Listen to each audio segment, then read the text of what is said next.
सामने नवोदय विद्यालय प्रवेश परीक्षा का जो पाठ्यक्रम है, पाठ्यक्रम को लेकर के उपस्थित हुआ हूँ।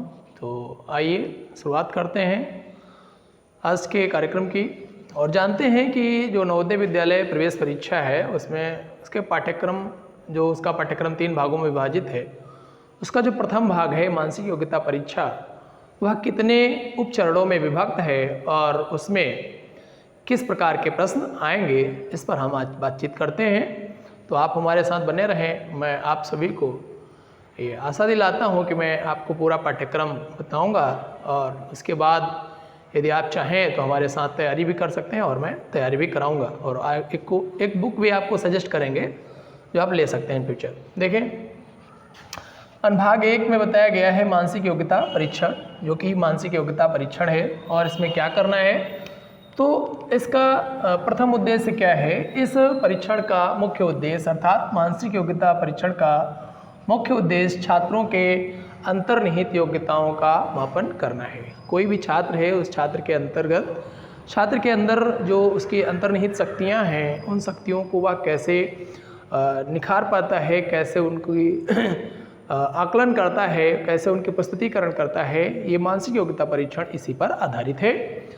दूसरी बात बताई गई, यह पूर्णतः अशाब्दिक परीक्षण है। इस प्रश्न पत्र के सभी प्रश्न केवल आकृतियों और रेखा चित्रों पर आधारित होते हैं, अर्थात ये अशाब्दिक परीक्षण है। इसमें किसी प्रकार का आपसे कोई प्रश्न नहीं पूछा जाएगा। आपको रेखा चित्र या चित्रों पर आधारित प्रश्न दिए जाएंगे और उसमें आपको आकृतियों को पूर्ण करना हो या आकृतियों को मिलान करना हो, आकृतियों को मैच कराना हो, ये विभिन्न प्रकार के जो इसमें प्रश्न हैं वो पूछे जाएंगे, अर्थात ये अशाब्दिक रहेंगे। अर्थात कहने का मतलब ये है कि इसमें ऐसा नहीं है कि बताया गया राम वहाँ जा रहा है, उसके पिता का नाम ये है तो उसके दादा का नाम क्या होगा, ऐसा कुछ नहीं है।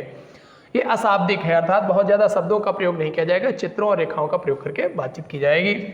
इस परीक्षण के 10 भाग हैं और प्रत्येक भाग से इस परीक्षण को कितने भागों में विभक्त किया गया, इस परीक्षण को 10 उपभागों में विभक्त किया गया है और प्रत्येक भाग से 4-4 प्रश्न पूछे जाएंगे, तब जाके इस भाग से कुल 40 प्रश्न बनेंगे।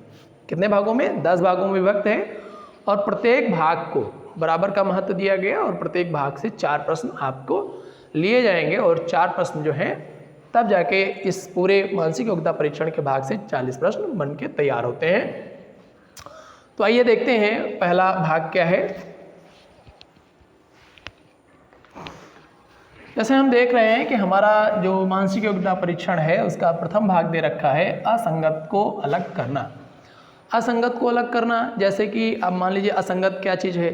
जैसे मान लिया कि आपको 3 जानवरों के नाम दे दिए गए, एक पक्षी का नाम दे दिया गया, तो क्या हो गया, 3 जानवर हैं, एक पक्षी हो गया। तो इसमें जाति, गुण, धर्म, विशेषता के आधार पर आपको अलग करना है। तो पक्षी अलग हो गया और जानवर एक जैसे हो गए, चौपाए हैं और पक्षी उड़ने वाला है।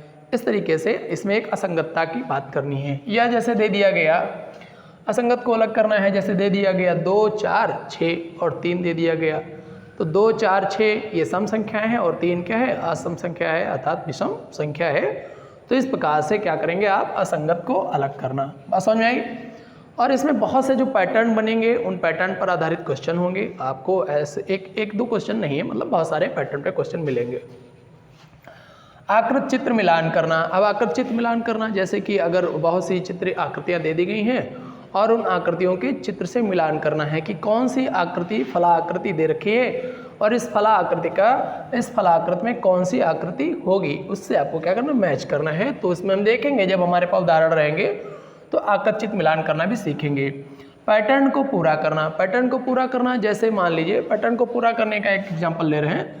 जैसा मान लीजिए कि यहाँ पर आपका ये कोई बॉक्स बना हुआ है और इसमें क्या ऐसे कुछ दे दिया और ऐसे दे दिया, ऐसे दे दिया, ऐसे दे दिया, ऐसे दे दिया और ऐसे दे दिया। अब इसमें क्या ये खांचा खाली है तो इसके 4 ऑप्शन दे रखेगा। कितने ऑप्शन, 1, 2, 3, 4 ऑप्शन दे रखेगा। इसमें बताइए कौन सा सेट होगा।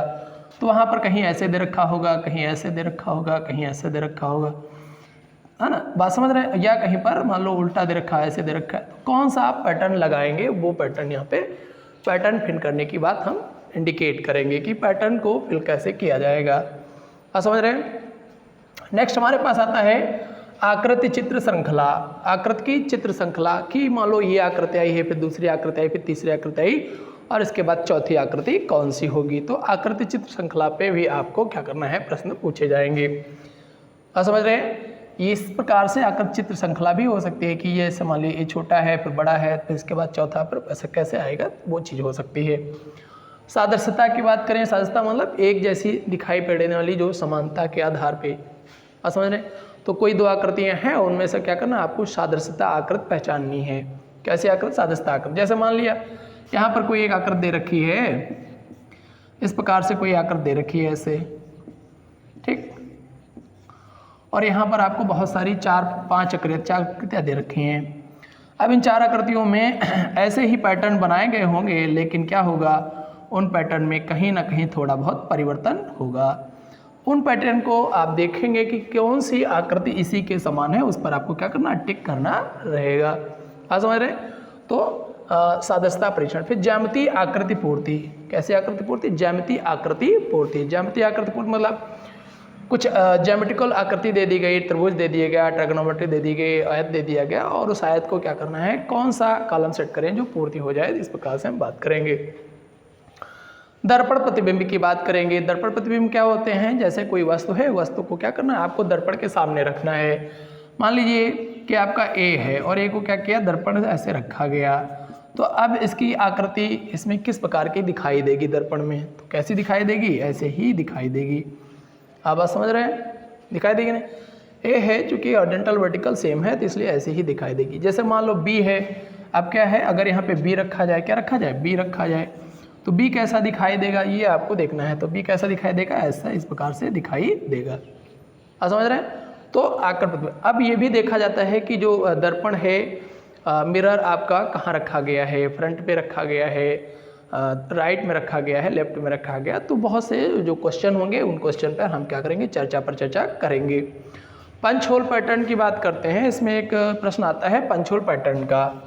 पंच होल पैटर्न का मतलब क्या है, जैसे कि आपको बता दें, जैसे मान लिया कि आपके पास एक पेपर है, ये क्या है, आपके पास एक पेपर है, इस पेपर को आपने यहाँ से यू टर्न कर दिया, अर्थात इस प्रकार से आपने पेपर को मोड़ दिया, ठीक है।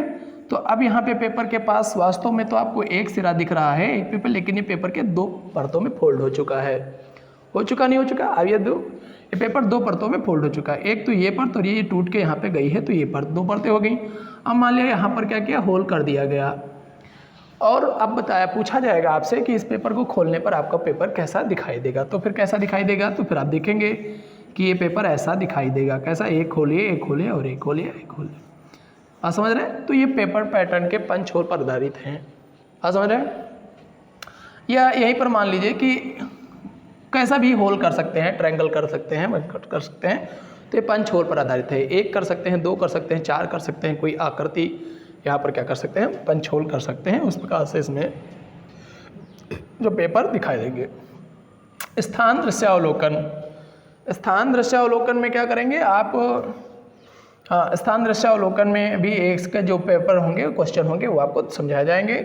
और छिपी हुई आकृति ढूंढना। कौन सी आकृति ढूंढना, छिपी हुई आकृति ढूंढना। जैसे मान लिया कि आपको एक बड़ी सी आकृति दी गई और इस बड़ी सी आकृति में कुछ चीज़ें बताई गई हैं, कई सारी, और उसमें पूछा जाए कि आपसे बताइए त्रिभुज कहाँ बना हुआ है, आयत कहाँ बना हुआ है, या है ना, एनीथिंग, मतलब जो भी चीज़ें हैं, त्रिभुज है, आयत है, एंगल है, राइट एंगल है, या कुछ भी पूछ सकता है जो भी उस फिगर में दिया गया होगा। तो इस प्रकार से हम देखते हैं जो हमारी मानसिक योग्यता परीक्षा है वह 10 उपखंडों में विभाजित है, और इसमें से आपको प्रत्येक